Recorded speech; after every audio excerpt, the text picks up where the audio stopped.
자, 그렇다 보면 농민들이 과연 어떤 삶을 살았을까? 아까 물론 세금 때 얘기를 했겠지만 당시에 유명했던 학자가 어떤 글을 썼어요. 뭐라고 했냐면 이런 말을 합니다.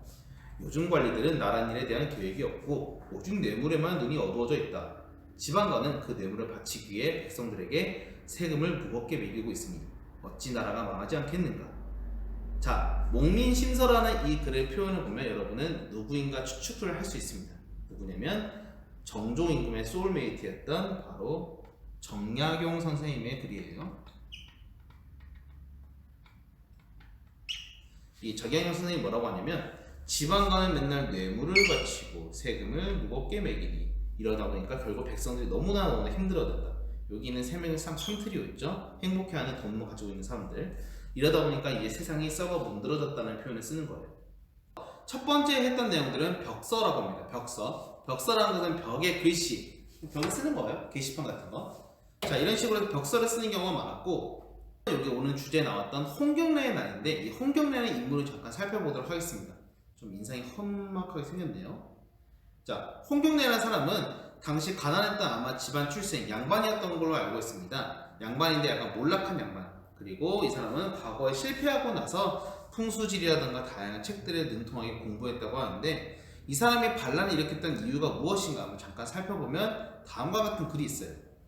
경문이란 거는 홍경래가 나중에 어떤 글을 써가지고 이제 사람들 일어나자 했던 글인데 뭐라고 되어 있냐면 여기 좀 봅시다.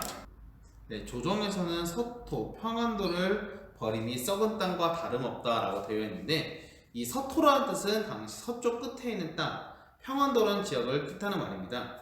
근데 권세 있는 집의 노비들도 평안도 노미라고 하였다. 이게 무슨 말이냐면 당시에 처음에 조선시대에서 대부분의 중심지는 서울이나 경기도, 강원도가 되는 지역이에요. 물론 경상도, 전라도 똑같고 아무래도 북부 지역에 있던 그 지역의 사람들을 뭐라고 했냐면 오랑캐 사람들이라고 했습니다. 왜냐면 원래 처음에 고려 초기, 조선 초기만 하더라도 원래 이 이북 지역 같은 경우에는 조선의 땅이 아니라 여진족이나 중국의 땅이었어요. 세종대왕이 그 지역을 차지하고 나서 3인 정책, 사람들을 옮겨가는 정책을 쓰면서 사람들이 살게 되었는데 아무래도 우리나라 사람들과 여진족이 같이 살게 되면서 사람들의 인식이 어떻게 되냐면 거의 북방 오랑캐 놈들이 쓰는 땅이네 이렇게 하면서 점차 사람들의 편견이 심해졌다고 합니다. 시간이 지나면서 어떻게 되냐면 점차 평안도 놈, 썩어 빠진 공부도 못한 이상한 인간 이렇게 해서 지역 차별하기 시작했던 거예요. 홍경래는 어떻게 하냐면 조정에서는 이 땅을 천시하니까 별로 안 좋게 보니 어찌 원통하지 않겠습니까? 성문을 열고 우리의 군대를 맞이하라 하면서 이때부터 반란을 일으키게 됩니다. 처음에 기세는 어마어마했다고 해요.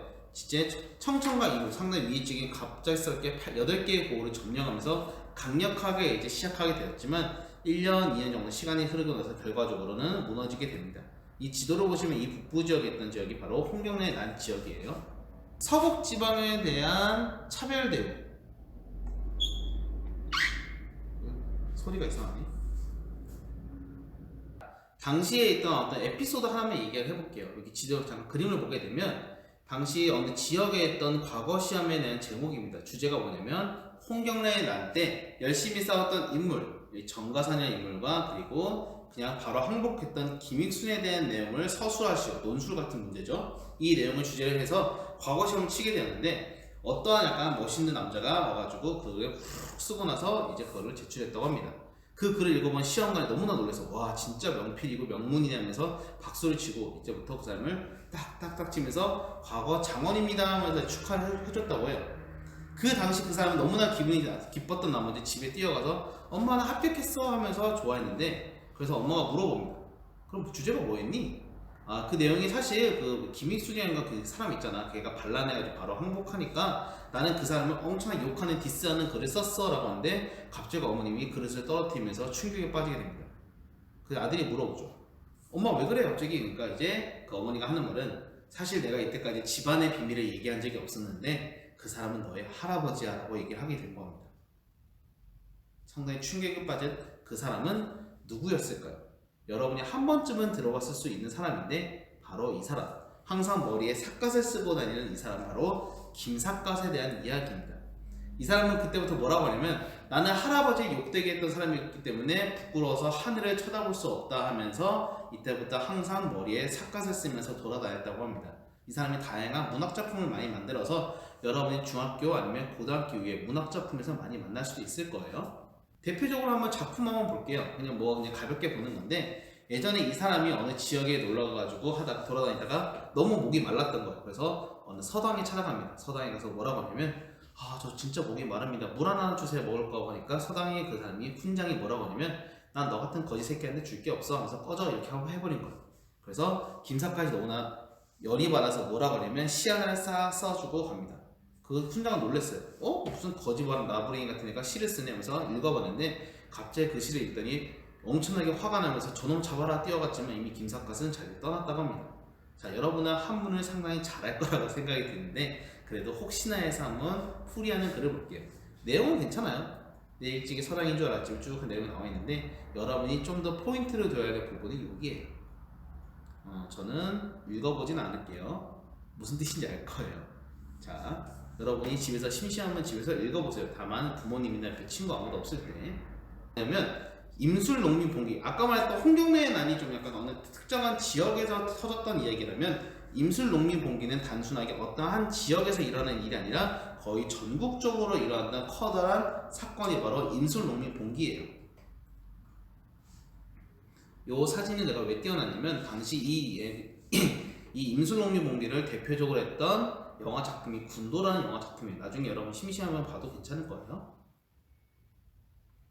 자, 이런 것도 여러분이 간단히 거의 전국에는 웬만한 모든 지역에서 농민봉기가 일어납니다. 그러면 이 농민과 왜 일어났냐? 아까 어가 논란이 일었다고 했죠? 바로 삼정이 논란이 돼서 전정, 군정, 환정, 환곡이라고 하는 이 세 가지 세금이 문란해졌기 때문에 일어났다라고 할 수 있습니다. 자, 여러분이 이 인물을 좀 기억해 두는 게 좋아요. 역사 2에서 은근히 많이 나옵니다. 박규수.